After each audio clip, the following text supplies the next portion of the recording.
I'm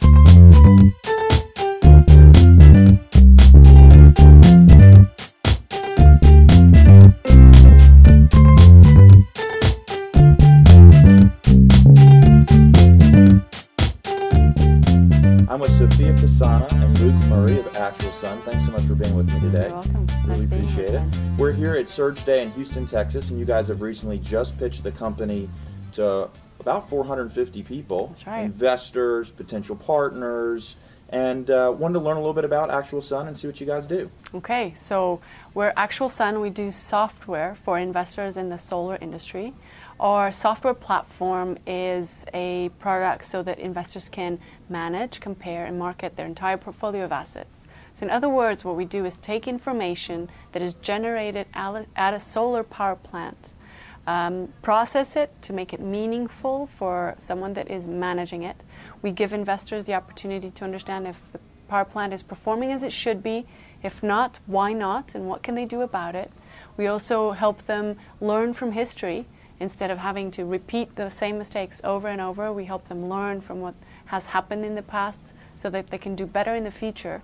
And also we have a marketplace, so when they want to sell their assets, they can find the best valuation for them. You know, we're talking a lot about software and data points and really being able to understand the data in order to make the right types of decisions. Walk me through the product itself and how you're able to present that data to be able to make it easy for a user that's not necessarily, well understood or well versed in everything that you're collecting for the company. So we've got two prototypes built. One of them connects to the monitoring systems that are installed at a power plant. So usually it's a data logger. So it's a piece of hardware that is in different places in a power plant, and it's measuring the electricity and the power that is happening at that place. There's also meteorology data points, because for solar in particular and for renewables in general, the meteorology is extremely important. So we measure irradiation, temperature, wind. We take those data points, and what we do is aggregate them. The problem that we found in the industry today was that there was so many data points. The raw data was so vast and broad. It was very difficult to get an overview. So we started by bundling it up and making it meaningful for you or I who are looking and want to know the total production, the total performance. And now that's what our first prototype does. And it's a web interface, so the user just logs in and can see this data. And now what we're starting to build is starting to give him the opportunity to drill in, but drill in meaningfully. Until now, he could drill into the data, but he didn't know what it meant. So we have a scientist working with us in the UK, and what he's doing is, okay, so when we have these data points, we can understand should the production be, and what can we do about it? Is it shade? Is it the module that is underperforming? Is it the inverter or another piece of hardware that needs to be changed because it's not the right size for that plant? What is the problem, and what can we do about it? During your pitch, you made the comment about how for companies that don't have your service, it can take long periods of time, weeks, months, and in certain instances for you guys, it's minutes. Yeah. Talk to me a little bit about how you're able to shave all of that time. So what happened to our pilot customer in Spain is that they have 6 different softwares in place today. Some of them are native to a specific machine at the office. Others don't even have remote access, so they're out in the field and they can't even access them. But they have 6 different softwares. And they were having to download all this data, collect it all into Excel, and then analyze it. But it was all in different formats. Some were super specific, others were TXT files, others were CSV. It was a big mess. And the data itself, there was different data points, so it's very difficult to understand. So what am I seeing in this file compared to that file? So there was a lot of copy-pasting going on, to put it very simply, a lot of copy-pasting into Excel. It took them 2 weeks each month, 3 people. All they did was copy-paste information from Excel to their own Excels and then into Word to create the report that you saw me produce with 3 clicks. Because what we do is connect directly to those sources, put it all together and crunch the numbers ourselves. So this might sound like a stupid question, but I want to ask, and that is, Do solar companies operate differently based on where they're located?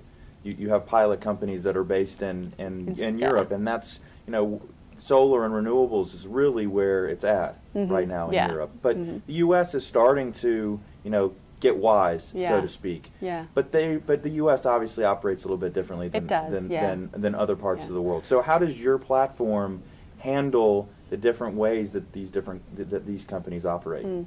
So we've heard some things in common and some things different. We've also heard we've got 5 different softwares. We've got 7 different softwares, and getting rid of this confusion is really important and is a priority for our asset managers. So that's the commonality. What we've heard differently is companies here seem to have been more proactive to look for solutions, and there are already companies in the market that see their software as a big part of their strategy. It's a strategic tool for their growth. So they're already somehow, they have a perspective of software as a tool, as a strategic tool that we, at least in Europe, in the customers that we've interviewed, wasn't so clear. And the customers that we met in Spain, they took them weeks to do this. Here in the US, it took them days maybe. So they were already a little bit more advanced in the information cycle. Also because they're coming into the market later. So they don't deal with a lot of the legacy that has been in place for 5 or 10 years back in Europe. So the learning curve is faster. Yeah. Cool. So Luke, talk to me a little bit about the growth of the business. What can we expect from the company over the next 6 to 12 months? Okay, so the next 6 to 12 months, what we're looking to do is build out the minimum viable product and get that in place across our pilot customers' platforms. We want to build it out with them so that it has the minimum feature set that they'd be happy with to start becoming paying customers. And where we've started is the manage piece. So we have 3 pieces: manage, compare, and market. And for the manage piece, we've started with a particular bit, which is the financial reporting. We're also working on a diagnostics tool, which is looking to take the consultant's case-by-case methodology of analyzing the health of a solar plant or a portfolio of solar assets and turn that into a software so that a relatively low-level engineer can understand very quickly what it is that's going wrong and what it is they can do about it. And then the third piece that we're looking to do in the management section is to do with operations and maintenance. So trying to understand how we can optimize and save money in the operations and maintenance scheduling. Once we've done that, we're also working at the same time on what we're calling the Solar Project Index. And this is essentially a market exchange platform. We're going to use that core engine, which is AcutalSun, so the ability to understand what a plant should be producing and what it is actually producing, and understand why there's a difference there. And we're going to use that core engine to be able to understand and be able to value better plants that are looking to change hands in the marketplace. So that's really what we're looking for in the next six to 9 months. And part of your responsibility for the company is really looking at the customer side of things and as well as the financial side of things. And I know that you guys are currently trying to raise some capital. So talk to us a little bit about how much money you're trying to raise and what would the money go for. That's right. We're looking to raise $600,000 US. We've already raised a piece of that. So we've raised about nearly a third of that. And that's going to go towards hiring the team that's going to make this happen and really setting it all in place.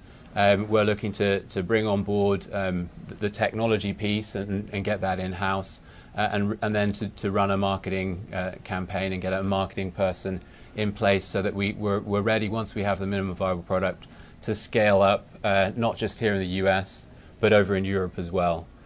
Sophia will be in Europe next week. We're going to be in Lisbon, in Madrid, in Rome, and in London. So it's going to be a constant process of visiting customers, telling them about our products, delighting the ones who are on board, and getting more on board and getting more engaged so that when we've got more to show, they're going to be the first on our list. And Europe obviously is low-hanging fruit because it's just a community that better embraces renewables. But talk to me a little bit about the role that the U.S. does play.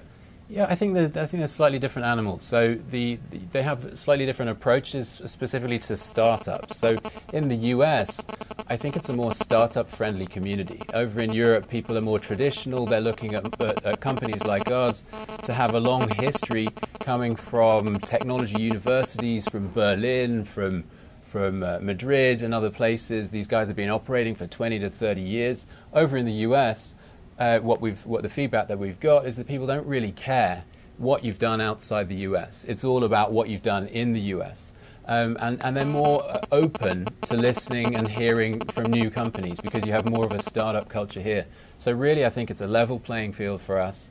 And they want to see results. They want to see a team that can do what they set out to do. And that's what AcutalSun is.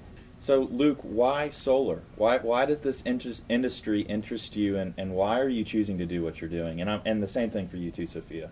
So why solar? Well, I've been working in and around kind of the clean technology space for 10 years now. And 3 years ago, I had a look at which technology I wanted to focus in. I looked at wind, I looked at biomass and hydro, and then I looked at solar. And solar really is where the opportunity lies, I think. And that's because the technology is still evolving. There isn't a fixed technology like there is in wind, where it's just getting bigger and going offshore. There's all sorts of different innovations that are constantly happening. And in there's room for a small player.